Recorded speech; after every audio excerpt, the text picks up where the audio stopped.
나 편히 안겨서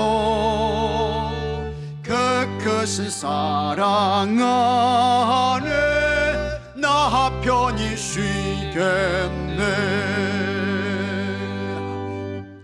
우리 함께 여러분 사랑합니다, 축복합니다 인사 나누겠습니다. 할렐루야. 사랑합니다, 축복합니다.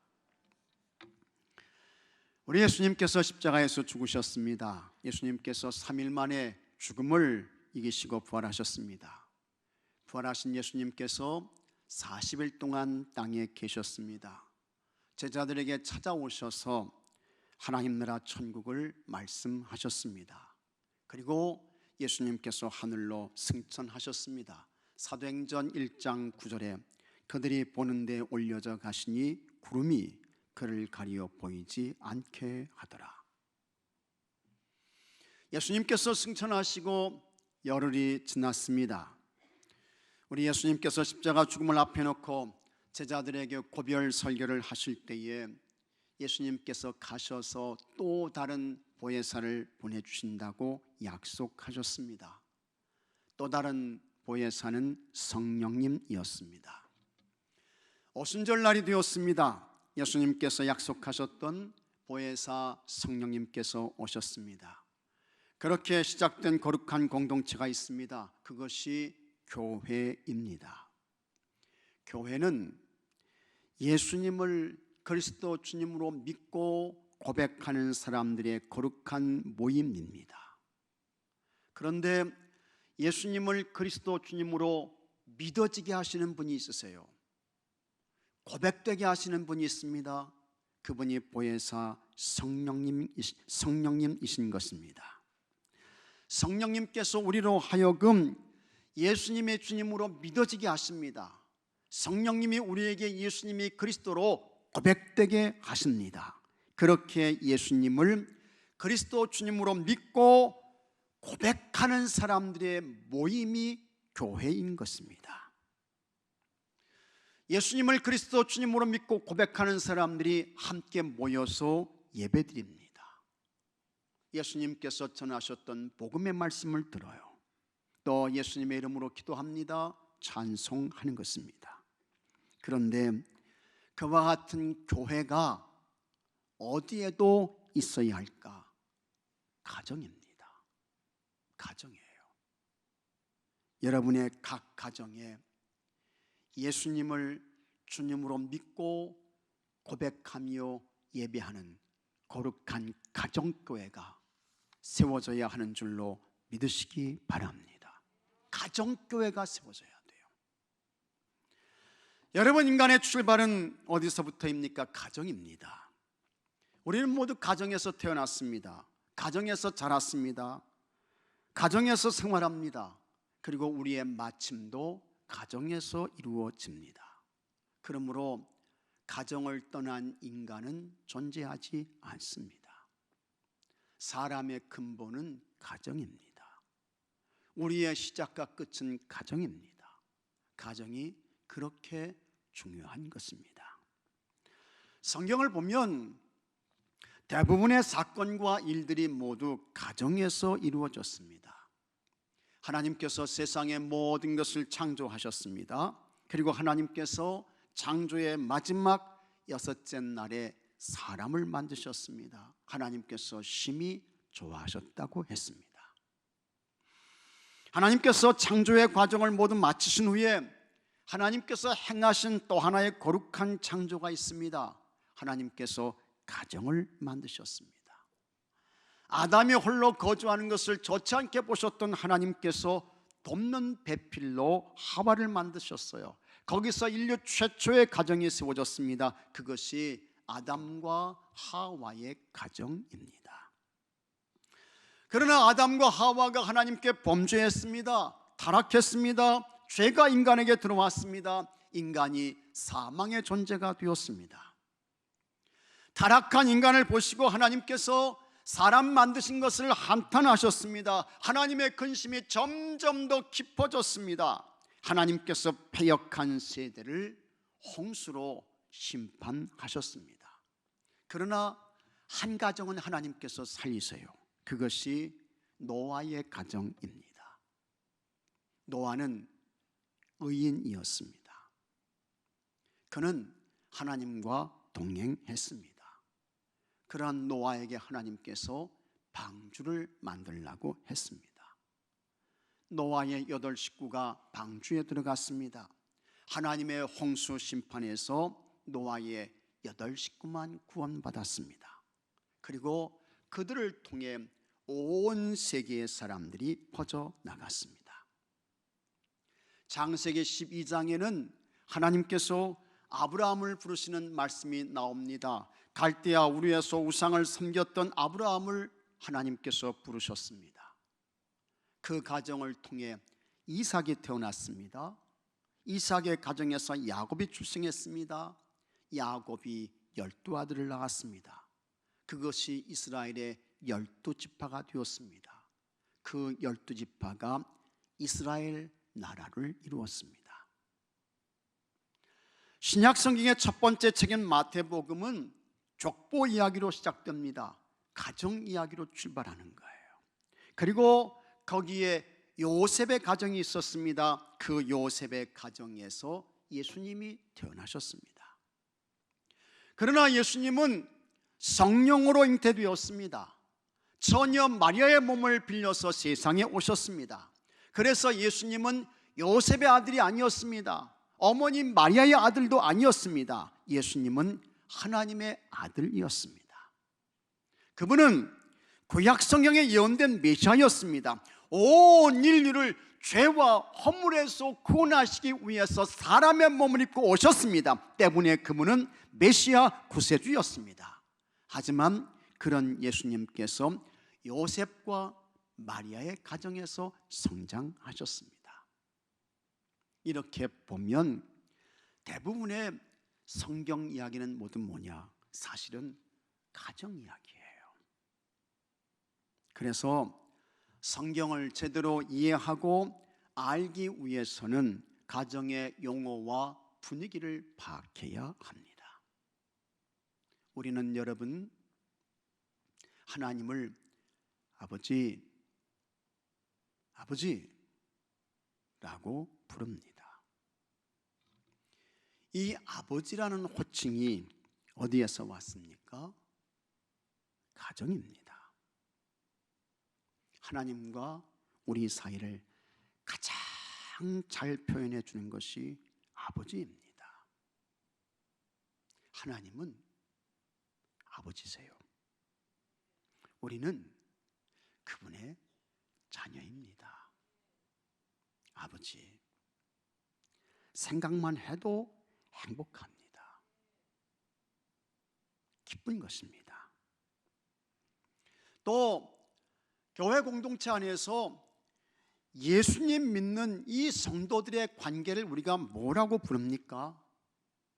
형제, 자매라고 부릅니다. 갈라디아서 6장 18절에 형제들아 우리 주 예수 그리스도의 은혜가 너희 심령에 있을지어다 아멘 했습니다. 야고보서 2장 15절에는 만일 형제나 자매가 헐벗고 일용할 양식이 없는데 했습니다. 형제와 자매, 이 용어가 어디서 온 거예요? 가정에서 왔습니다. 그러므로 우리가 신앙생활을 옳게 하고 우리가 신앙생활을 바르게 하고 우리가 신앙생활을 성경적으로 하기 위해서는 가정을 깊이 있게 이해하는 것이 대단히 중요합니다. 신약 성경을 보면 오순절 성령 강림의 사건으로 교회가 시작되면서 예루살렘 초대교회와 함께 모든 교회는 가정교회였습니다. 가정교회였어요. 그래서 가정에서 모였습니다. 가정에서 예배드렸습니다. 가정에서 기도했습니다. 가정에서 예수님의 복음의 말씀을 나누었습니다. 그리고 가정에서 빵과 음식을 함께 먹으며 교제했습니다. 그것이 교회의 능력이었습니다. 박해를 견디고 승리하게 하는 힘이 되었던 것입니다. 사도행전 2장 46절에 같이 한번 읽어보겠습니다. 날마다 마음을 같이하여 성전에 모이기를 힘쓰고 집에서 떡을 떼며 기쁨과 순전한 마음으로 음식을 먹고 했습니다. 성전에 모였어요. 그 다음에는 집에서 떡을 떼며 기쁨과 순전한 마음으로 음식을 먹고 했습니다. 이 가정교회가 성경 곳곳에 나오고 있습니다. 바울의 동역자인 브리스가와 아굴라의 집에 교회가 있었습니다. 로마서 16장 4절에 그들은 내 목숨을 위하여 자기들의 목까지도 내놓았나니 나뿐 아니라 이방인의 모든 교회에도 그들에게 감사하느니라. 또 저희의 집에 있는 교회에도 문안하라 했습니다. 브리스가와 아굴라의 집에 교회가 있었어요. 교회가 있었습니다. 골로새서 4장 15절에는 라오디게아에 있는 형제들과 눈바와 그 여자의 집에 있는 교회에 문안하고 했습니다. 눈바라고 하는 이 여성은 라오디게아 지역에서 아주 유력한 여성이었습니다. 그런데 그녀는 그의 집을 거룩한 예배의 처소로 제공했습니다. 눈바의 집이 교회였습니다. 빌레몬서 1장 2절에도 자매 아비아와 우리와 함께 병사된 아키포와 내 집에 있는 교회에 편지하노니 했습니다. 학자들에 의하면 아키포는 골로새 교회를 담임하고 있던 목회자였다는 것입니다. 그리고 그의 집이 교회였습니다. 여기서 우리는 아주 중요한 영적 교훈을 얻어야 합니다. 하나님께서 허락하시고 하나님이 세워주신 여러분의 가정이 무엇이 되어야 할까? 여러분의 각 가정이 하나님을 예비하고 예수님 복음의 말씀을 듣는 가정교회들이 되어야 하는 줄로 믿으시기 바랍니다. 왜? 여러분의 신앙이 성숙하지 못합니까? 여러분의 가정에 교회가 없기 때문에 그래요. 왜 여러분의 가정이 고민과 갈등과 싸움의 자리가 되고 있을까? 왜 그렇습니까? 여러분 가정에 교회가 없기 때문에 그런 것입니다. 왜 여러분의 가정이 웃음과 기쁨과 감사가 없는 사막처럼 황폐한 곳이 되어버렸을까? 여러분의 가정에 교회가 없기 때문인 것입니다. 다른 곳에서 원인을 찾으려고 하면 안 됩니다. 세상적인 것에서 원인을 찾으면 죽을 때까지 그 가정은 행복하지 못합니다. 평안하지 못해요. 감사할 수 없습니다. 원인은 하나인 것입니다. 여러분 가정에 교회가 없어요. 교회가 없기 때문에 그런 것입니다. 영국 BBC 방송사의 한 노신사가 초대되었습니다. 그분은 왜 영국 BBC 방송이 자신을 초대했는지 몰랐습니다. 아나운서가 그 노인에게 자신을 초대한 이유를 가르쳐주는 자료를 주었습니다. 그것을 보고 노인이 깜짝 놀랐습니다. 그것들은 1939년 제2차 세계대전 당시에 체코 프라하의 유대인 수용소에서 669명의 유대인 아이들을 영국으로 입양시킨 서류와 사진들이었습니다. 그 노신사의 이름은 니콜라스 윈턴이었습니다. 방청객들이 윈턴이 나올 때 큰 박수를 쳤습니다. 그러나 이 윈턴은 자기가 왜 이 방송사에 초대가 되었는지, 초청받아 왔는지 그걸 몰랐습니다. 오히려 부끄러워했습니다. 전쟁이 일어났을 때 니콜라스 윈턴은 29살의 은행원이었습니다.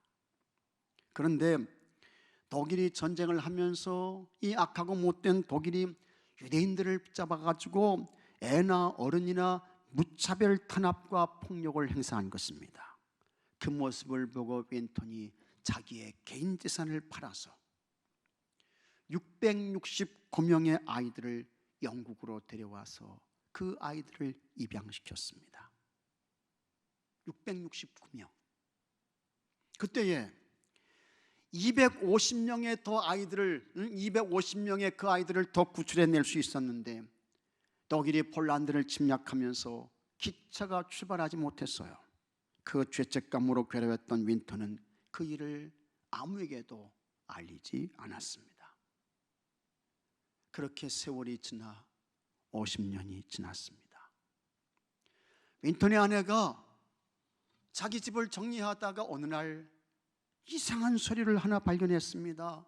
살펴보니까 자신의 남편 니콜라스 윈턴이 50년 전에 독일의 폭력과 탄압에서 669명의 아이들을 살려냈다는 기록이었습니다. 아내가 그 소리를 남편이 알지 못하게 영국 BBC 방송사에 보냈습니다. 방송사에서 살펴보니까 맞아요. 사실입니다. 틀림이 없었습니다.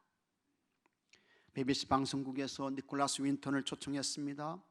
윈턴은 자신의 행위가 세상에 알려지는 것을 전혀 원하지 않았습니다. 그러나 이제는 방송으로 알려지게 되었습니다.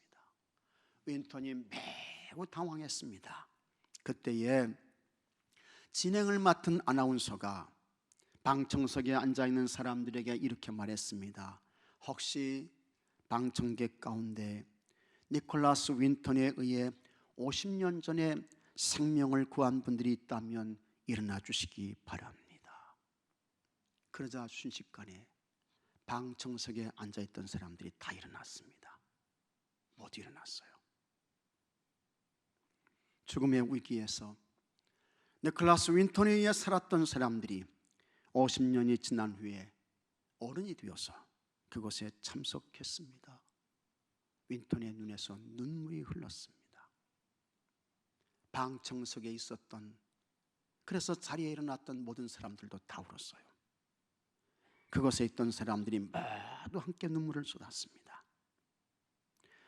니콜라스 윈턴이 구원한 669명이 50년이 지난 후에 이 사람들이 결혼해서 자녀를 낳고 그 자녀들이 또 결혼해서 손자, 손녀들을 낳았습니다. 모두 여러분 6,000명이 되었습니다. 지난 2002년에 그중 5,000명과 이 니콜라스 윈턴이 만남을 가졌습니다. 니콜라스 윈턴은 영국의 쉰들러였습니다. 체코 프라역에 니콜라스 윈턴의 동상이 이렇게 세워져 있습니다.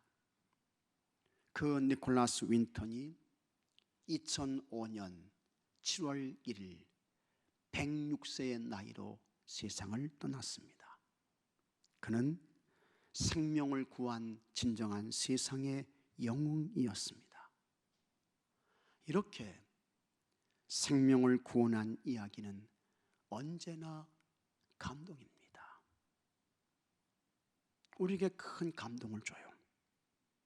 그런데 이미 죄와 허물로 죽어서 영원한 지옥의 불못으로 떨어져야 할 수많은 모든 인생들을 구원하신 분이 있습니다. 그것도 그냥 구원한 것이 아니라 자신을 십자가에 내어주셨습니다.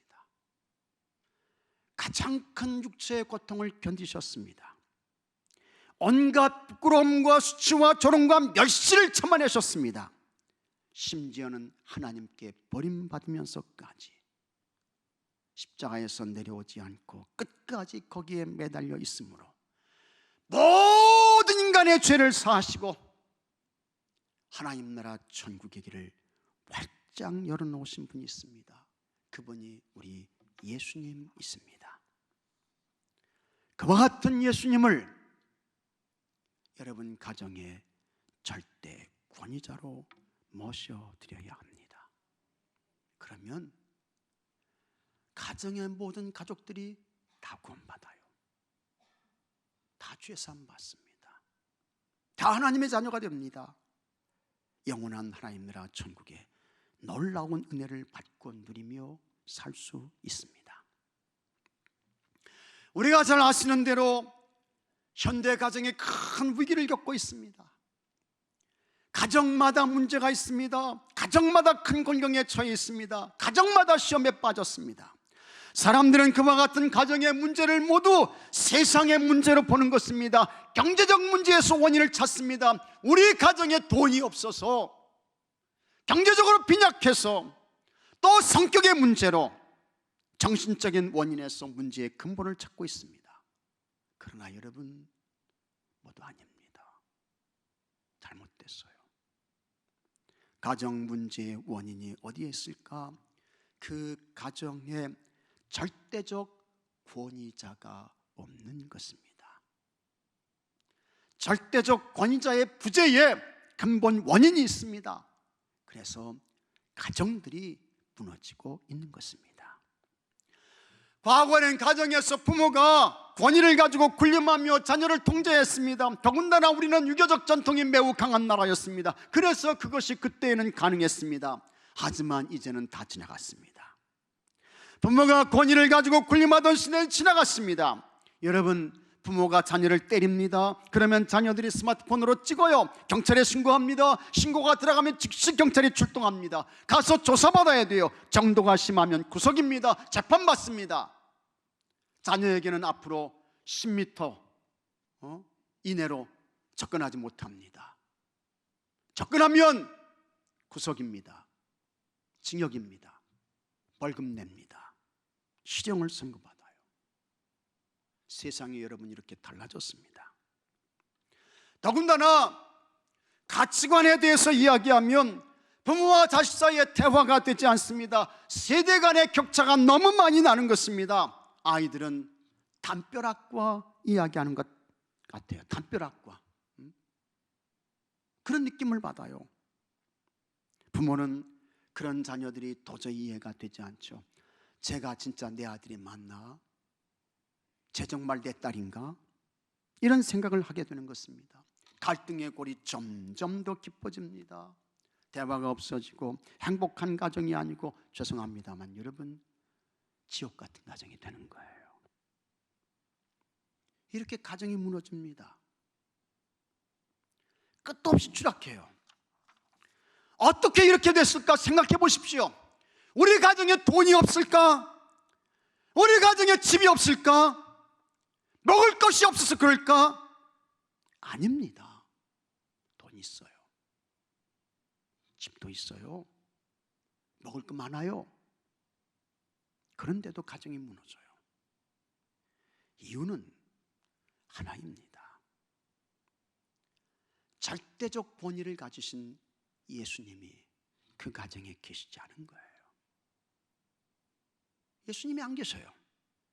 그래서 자기 생각대로 살고, 자기 좋을 대로 가고, 자기 하고 싶은 대로, 자기 편한 대로 세상 유행 쫓아가고, 그렇게 하니 가정은 자기도 모르게 그냥 막 무너져 내립니다. 가정이 망가지는 것입니다. 이런 가정들이 한두 가정이 아닌 것입니다. 가정이 이렇게 대책 없이 깨지고 무너지니 옆에서 가장 좋아하는 것이 있습니다. 마귀인 것입니다. 마귀는 좋다고 박수를 칩니다. 잘한다고 춤을 추는 것입니다. 마귀는 어떻게 해서든지 가정을 깨야 합니다. 가정에서 갈등과 싸움과 분쟁을 일으켜야 하는 것입니다. 그러나 각 가정에서 예수님을 절대적 권위를 가진 왕으로 모셔드립니다. 그리고 그 예수님께 모든 권세를 내드리고 그 예수님께 순종하는 것입니다. 그분의 지시와 인도와 다스림과 통치를 받아요. 그렇게 하면 그 가정에 가정천국이 세워지는 것을 믿으시기 바랍니다. 가정천국이 세워지면요, 마귀가 비집고 들어올 틈이 없어요. 마귀가 못 들어와요. 가정천국이 세워지면 악한 마귀가 한 길로 왔다가 7길로 쫓겨가게 되는 것입니다. 절대적 권위자이신 예수님은 어떤 분일까? 히브리서 1장 3절 말씀 보면 예수님이 이런 분이구나, 라고 하는 것을 우리에게 말씀하고 있습니다. 히브리서 1장 3절 말씀 다 같이 한번 읽어보겠습니다.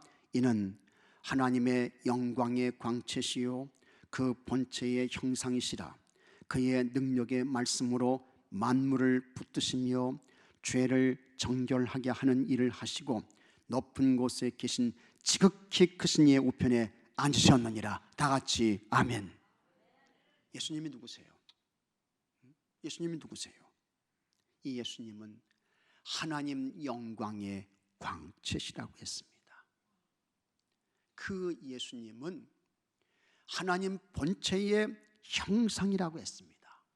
이 말씀은 곧 뭡니까? 같이 하겠습니다. 예수님은 하나님이시다. 믿습니까 여러분? 예수님이 하나님이라는 거예요. 절대적 권위를 가지신 그 예수님은 누구냐? 그 예수님은 하나님이시라는 거예요.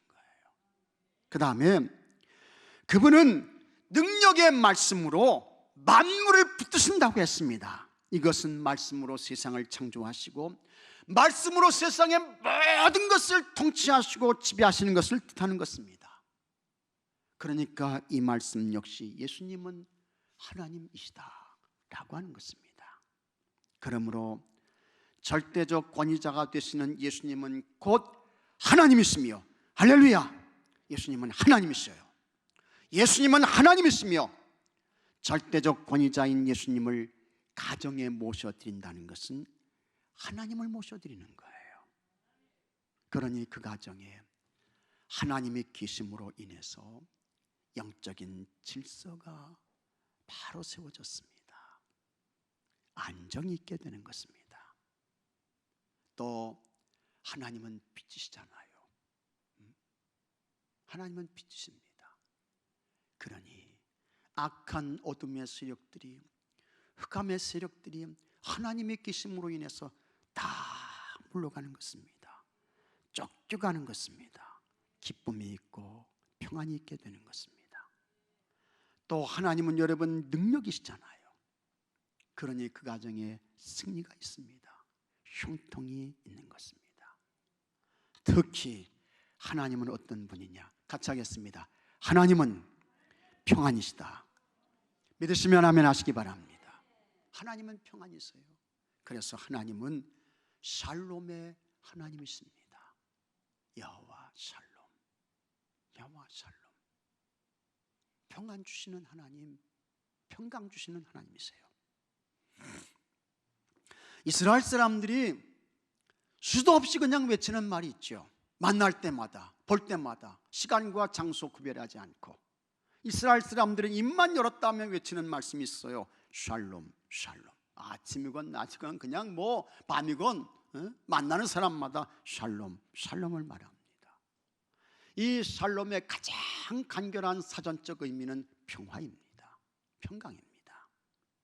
그런데 히브리 학자들은 예외 없이 이 샬롬, 이 단어는 평화 그 이상의 훨씬 더 크고 넓고 깊은 의미가 있음을 말합니다. 그래서 어떤 히브리 학자가 샬롬에 대하여 이런 정의를 내렸습니다. 우리를 둘러싼 모든 환경, 모든 인간관계 속에서 통전적이고 궁극적으로 경험될 수 있는, 같이 하겠습니다. 충만하고도 온전한 은혜의 상태, 이게 샬롬이라는 거예요. 그러니까 우리의 모든 삶에서 부족함도 없고 모자람도 없습니다.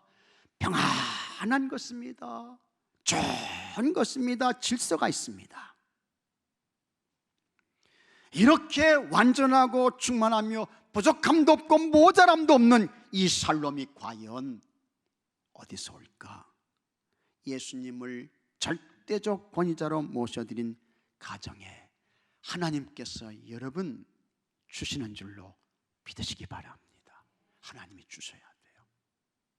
하나님이 주셔야 합니다. 그러나 예수님이 절대적 권위자가 되지 않고 가정의 아버지가 혹은 남편이 절대적 권위자가 되어서 아내를 압박하는 것입니다. 자녀들을 짓눌러요. 권위자가 되어서는 안 될 존재가 권위자가 되면 그 가족은 다 힘들어지는 거예요. 아주 어려워지는 것입니다. 어떤 가정에서는요, 아내가 절대적 권위자가 돼가지고 남편도 자녀들도 그 아내의 그 가정에서의 권력 앞에 다 짓눌리는 거예요. 그냥 꼼짝 못하는 것입니다. 이런 가정은 영적 질서가 여러분 깨진 것입니다. 세상 사는 것도 힘든데 평안해야 할 가정의 영적 질서가 깨졌으니 힘들죠. 피곤하죠. 더 권고해지는 것입니다. 그래서 할 수 없이 사는 것입니다. 즐거움이 없습니다. 행복하지 않아요. 예수님을 절대 권위자로 모시지 않았기 때문에 그렇게 된 것입니다. 우리가 모두 공통적으로 인정하는 것이 있습니다. 세상 것으로는 평안할 수 없다는 것입니다. 안 돼요. 세상 것으로는 행복할 수 없습니다. 제가 여러분들에게 물어보겠습니다. 여러분, 돈 좀 있으면 행복합니까? 행복하신가요? 공부 많이 했으면, 좋은 대학 나왔으면 행복합니까? 좋은 직장에 취업했고 큰 집에 살고 세상 사람들이 부러워하는 좋은 차 타면 그 사람 정말 행복할까? 참 여러분, 웃기는 이야기예요. 절대로 그렇지 않습니다. 전도서 1장 8절에 다음과 같은 말씀이 나옵니다. 모든 만물이 피곤하다는 것을 사람이 말로다 말할 수는 없나니 눈은 보아도 족함이 없고 귀는 들어도 가득 차지 아니하도다. 모든 만물이 피곤하다고 했습니다. 여기서 만물은 특별히 사람을 의미하는 것입니다. 여러분 삶 가운데 피곤하지 않은 사람이 누가 있습니까? 힘들지 않은 사람이 누가 있나요? 그래서 사람들이 평안과 행복을 얻으려고 몸부림을 치는 것입니다. 하지만 눈은 아무리 보아도 만족감이 없다고 했습니다. 귀는 아무리 들어도 평안하지 않다고 했습니다. 세상 것으로는 평안할 수 없다는 것입니다. 육신적인 것으로는 행복할 수 없다는 것입니다. 세계적인 작가 러시아의 톨스토이를 우리는 잘 알고 있습니다. 이 사람은 어렸을 때부터 예수님 믿는 신앙생활을 참 잘했습니다. 그러다가 10대에 신앙에서 떠납니다. 예수님과의 관계를 끊어요. 그리고 세상으로 갑니다. 그러다가 55세가 되었을 때 이 톨스토이가 신앙론이라는 것을 쓰면서 그때에 예수님께로 돌아오게 됩니다. 40년 정도를 세상에서 살다가 55세가 되었을 때 이 톨스토이가 예수님께로 돌아와요. 톨스토이가 이렇게 말했습니다.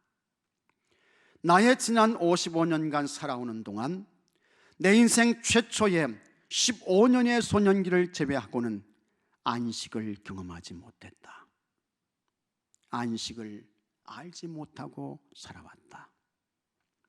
18세 되던 나이 친구가 찾아와서 신이 인간을 만든 것이 아니라 인간이 신을 만들었다고 나를 설득했다. 나는 그 말이 진리라고 생각했다. 그래서 어렸을 때의 종교, 가족의 종교인 기독교를 떠나기로 결심했다. 나는 종교를 포기하는 것이 자유를 얻는 길이라고 생각했다. 심지어 종교는 속박이라고 생각했다. 그러나 내 나이 55세, 이제 나는 내가 버린 어머니의 품과 같은 신앙의 품으로 돌아왔다. 나는 종교로 돌아온 것이 아니다. 나는 예수 그리스도에게로 돌아왔다. 그리고 예수 안에서 같이 하겠습니다. 참된 안식을 발견했다. 할렐루야. 10대 예수님 떠났어요.